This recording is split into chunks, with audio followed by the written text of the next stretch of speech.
देखिए ये हमारा फोर्थ ग्राफ है और ये जो ग्राफ है ये काफ़ी इंपॉर्टेंट है, इस पे काफ़ी ज़्यादा न्यूमेरिकल्स कई बार पूछे गए हैं। इससे जस्ट पहले वाला ग्राफ हमने किया था पोटेंशियल वर्सेस करंट, लेकिन ये पोटेंशियल नहीं है, ये स्टॉपिंग पोटेंशियल वर्सेस फ्रीक्वेंसी का ग्राफ है।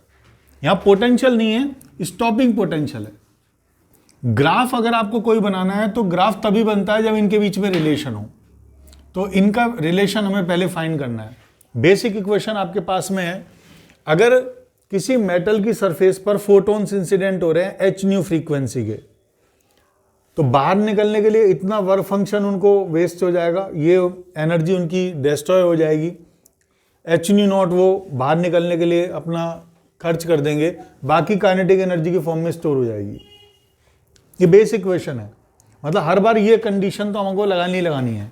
और ये जो हमने इक्वेशन लिखी है ये उस इलेक्ट्रॉन के लिए लिखी है जो सरफेस पे बैठा हुआ है, तो सरफेस के इलेक्ट्रॉन के लिए हमने ये इक्वेशन लिख दी। हमें पता है maximum kinetic energy E not के इक्वल होता है, जहां वी नॉट स्टॉपिंग पोटेंशियल है। अब आपने क्या किया, इस पूरी इक्वेशन को मतलब एच न्यू नॉट को आप वर्क फंक्शन डब्ल्यू नॉट लिख सकते हैं, इस पूरी इक्वेशन को ई से डिवाइड कर दिया ताकि हम वी नोट को सेपरेटली अलग से सॉल्व कर सके। वी नोट हमारा, सॉरी ये जो ग्राफ है इधर फ्रीक्वेंसी आएगा, I am sorry, stopping potential इस तरफ आता है तब ग्राफ ठीक बैठेगा। ये स्टॉपिंग पोटेंशियल इधर आएगा और फ्रीक्वेंसी इस तरफ है। तो स्टॉपिंग पोटेंशियल हमने वाई एक्सिस पे लिया है, तो यहां पर ई का जब डिवाइड करेंगे तो ये वी नोट आ गया और डब्ल्यू नोट बाई ई, ये मतलब इस टर्म को इस तरफ ले आएंगे तो वी नॉट इजिकल टू आ जाएगा h nu upon e minus डब्ल्यू नॉट बाई ई। ये हमारे पास इक्वेशन आ गई। स्टॉपिंग पोटेंशियल और फ्रीक्वेंसी के बीच में हमें ग्राफ बनाना है। ये वाई एक्सेस पे लिया है, ये एक्स एक्सेस पे लिया है, तो ये कुछ इस तरह की इक्वेशन हो गई। Y is equal to constant into x minus c, ये भी कॉन्स्टेंट है, तो ये लगभग कुछ इस तरह का ग्राफ हो गया। Y is equal to m x minus c, m कुछ भी कांस्टेंट हो सकता है, c कुछ भी कांस्टेंट हो सकता है, तो y equal to m x minus c type का ग्राफ हो गया। ये ग्राफ हमें ये बता रहा है कि यहाँ y की पावर 1 है और x की पावर 1 है, तो ये जो ग्राफ आएगा स्ट्रेट लाइन ग्राफ आएगा। अब आप ग्राफ को बनाने के लिए आप अपनी तरफ से m को मान लीजिए 2 मान लेते हैं, कोई भी कांस्टेंट मान सकते हैं, और c को मान लेते हैं 3। अब इस ग्राफ को बनाना है तो बड़ा आसान है, एक बार x इजिकल टू 0 ले लो y आ जाएगा, एक बार y इजिकल टू 0 ले लो x आ जाएगा।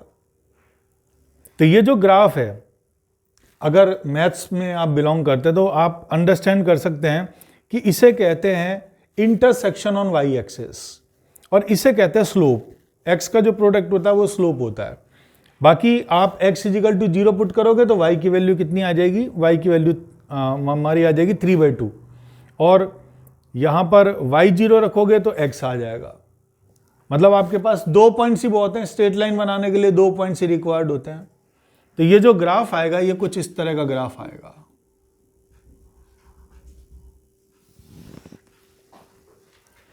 x का जो प्रोडक्ट होता है, x का प्रोडक्ट, इसे स्लोप कहते हैं। या x एक्सिस पे है न्यू मतलब फ्रीक्वेंसी, और न्यू का जो प्रोडक्ट है वो है h बाई ई, मतलब स्लोप इस ग्राफ का h बाई ई है। स्लोप का सिंबल होता है m और इसका दूसरा मीनिंग होता है टेन थीटा। अगर ये थीटा है, ये जो लाइन है ये स्ट्रेट लाइन है, अगर ये एंगल थीटा मैंने मान लिया तो टेन थीटा की वैल्यू h बाई ई के इक्वल होती है। यहां हम लिख सकते हैं tan theta is slope is equal to h by ई।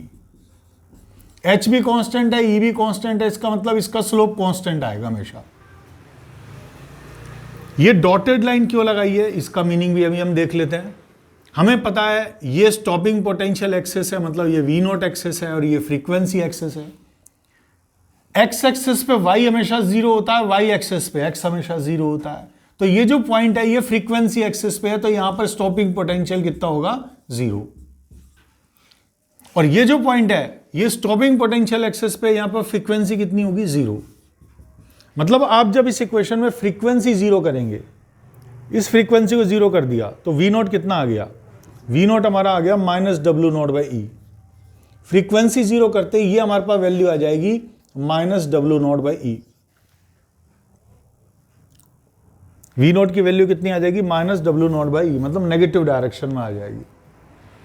और अगर हम अभी यहां पर फ्रीक्वेंसी जीरो कर दें, तो सॉरी स्टॉपिंग पोटेंशियल जीरो कर दें, यहां पर इसे जीरो किया,